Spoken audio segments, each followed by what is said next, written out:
Sa susunod na linggo na sisimulan ang ilang proseso sa Senado kaugnay ng impeachment complaint ni Vice President Sara Duterte. Kamakailan, sumulat si Senate President Chis Escudero kay House Speaker Martin Romualdez na nagsabing handa silang tanggapin ng House prosecutors sa June 2 alas 4 ng hapon.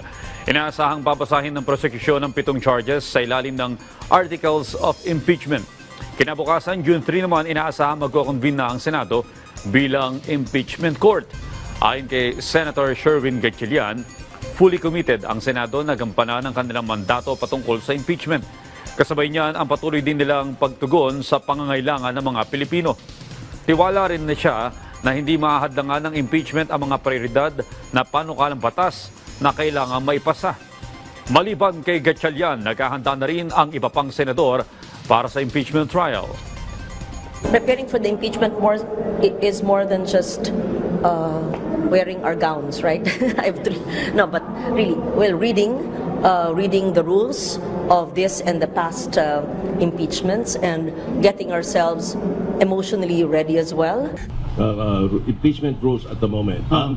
Impeachment rules, ang nakalagay, pag inumpisahan yung impeachment, tatapusin until the end. Okay? Of the impeachment. Until decision is made. Ganon. Okay. O, ang problema, June 30 tapos. As far as the Senate rules are concerned, they will have to refile it. Refile it. As far as the impeachment rules are concerned, it may carry over.